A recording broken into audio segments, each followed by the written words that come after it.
3.5 years, I go to the Philippines. I meet a friend and I'm walking around, do every day my exercise.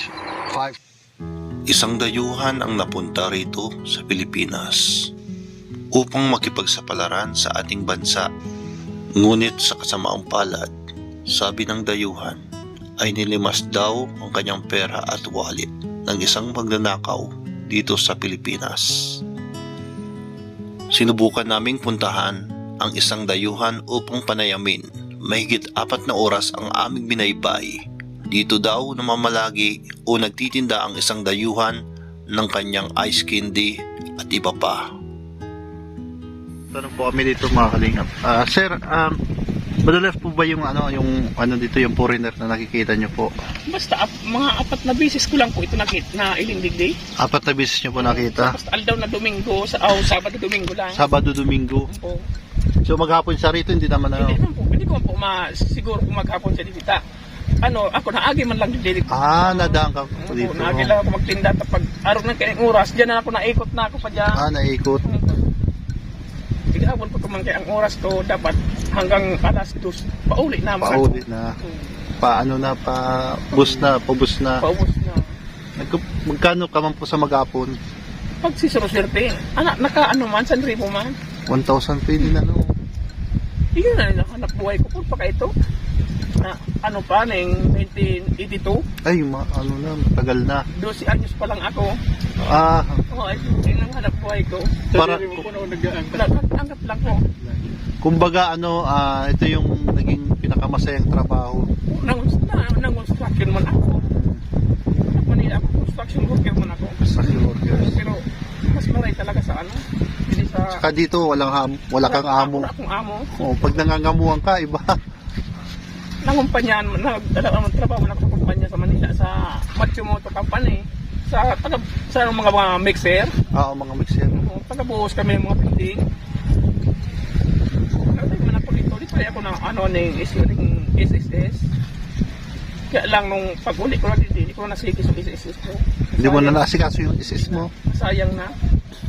Hindi mo biniripay sa SSS? May ulog man. Mayroon din. May ulog yan. Amo na pag-uli ko kaya mo sa pag-agong ko, nag-agong ako 30 na sidad ko. Nagkasawa ka 30. Ilan po yung anak niyo po? 2 man lang po. 2. Gusto ko, tapos na yung college. Ayos yan. Wow. Congrats. Siya sa bio. Ano po yung course na kinuha niya? Electrical. Ayos yan. May engineer na. Hindi man po, yung electrical lang. Electrical. Electrical technology. Nagpuglaw din nga ni siya sa bio. Nakaka-proud po na may nakapagtapos na dahil sa pagtsaga na pagtitinda ng ice drop. Lang talaga pag problema na pag taguran, walang income. Walang income. Walang income pag taguran. Tag-init lang. Kaya ngayon summer na. Lalo pag ngayon summer. Minsan pagbakasyon na. Mga ang araw ko ang aldaw ko pagka minsan sa nakita man ako 1.5. Wow, 1.5. Sa araw Basta oras lang yan mga halos akong alas 9 hanggang alas 2. Alas 9 hanggang alas 2. Mga pauli na ako saan. Tapos pag medyo makaipon, sisipti ko na para pag taguran may maganda yung pagdating ng tag-ulan, may may ipon. May ipon. Magandang magandang mindset kasi pasiguro na hindi natin alam yung kalamidad minsan may dumarating na bagyo. Yung Pilipinas, yung lalo ng Bicol region, daanan ng bagyo. Di ba? Kahit nga summer, hindi tayo nagtitiwala, mayat-mayat meron na ng masamang panahon. Di ba? Talaga. Baka hindi unpredictable yung yung ng panahon. Saan ka pa dito sir maglalako? Pwede po ako sa Barangay Puro. Barangay Puro. Barangay Puro po yan. Tapos ikot naman ako dyan. Tapos pabalik dyan. Basta mga alas dapat sa highway, pauwi na ako. Pauwi na. Magandang ganyan sir na trabaho, malaki-laki din ang kita. Grabe naman naranasan ko na tapos Usasan ako ng ano baga, so pala doon lang. Oo, Sarap si pinusasama. Mana. Oo.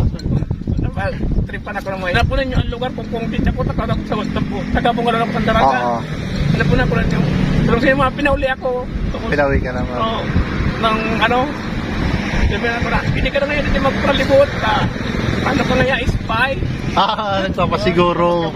Sabi ko, Oo. wala man ako piyagi pong maraon. Nakahanap buhay lang ako. Oo. At pinauli ako. Pinawi ka. Sabi ko nga ni, mano na, katapusan ko na sa to. Pero nung sa iba, mga mabot man sinda. Mabait din yan para nagpasiguro lang siguro. Ano, kaya para pang, ano ka, pang spy ka ngayon. Sabi na, spy. Sunod, ingat-ingat na lang sa sunod pag ano. Huwag ka na bumalik kung pwede sa lugar na yun. Hindi na, pang sa twin, ako nagtingin dito. Oo. Delikado pala yung panagdala ko. Hindi mo alam yung ano. Minsan na, yung mga nakainom pa, lalo pag pista, mga pistahan. Malasing. Susuko kukulit. Kukulit. Oo, makukulit ito. Kaya mahirap pag, ano, minsan, ano ba, mahagad lang. Mahagad ngayon sa minsan, saning, ano, gulat-gulat na, hindi na lang, kukunan, ano. Kaya naranasan ko din sa pagtinda. Mas malulugi ka pa. Lugi pa yung ano mo. Sa abunado ka pag natripang ka. Oo, ako lang ito minsan. Siyaga lang. Tagal. Hindi ko na ako na, ano na. Sa nga na nagpamilya na ako. Diba? Para usman sa oral daw ko. Kanto ako nga nang ako sa SL na klase. SL na klase. Sa ano? South Luzon Sa South Luzon Technology. Technology. Hanggang ngayon Oh, first year college pala. nakapagtapos din yan. Sa kanya nakaraos man sa pagtinda. Makapagtapos ka lang ng anak. Ano na yun? Malaking ano na yun? Yung tawag doon na ano? Yung pagod mo sulit. Sulit yung pagod. Kami kaya, kami magturugang, 10 kami. Tapos ang kurang ko para uma lang. Tapos nagdakula man ako talaga sa uma. Tapos nung kaya ko na maghanap buhay, yun na ining nagtiyaga na ako Titaga. Parang napansin ko dito sa mga Tagaligaspi, masisipag sila. Tingnan mo. May mga espalisdaan, naghahanap buhay. Talagang busy talaga yung mga Tagaligaspi. Sa ano, nakatuon talaga sila sa paghahanap buhay, pagdidiskarte. diskarte lang talaga. Di tayo mabubuhay pag walang diskarte. Ano? Diskarte lang. Pag murang diskarte, wala. Wala, gutom. Totoo yan, sir. So, ano po natin na panayan po natin si Sir na nagtitinda po ng ice drop. Kahit hindi naman natin na timingan Hindi natin na timingan yung ano, yung Amerikano.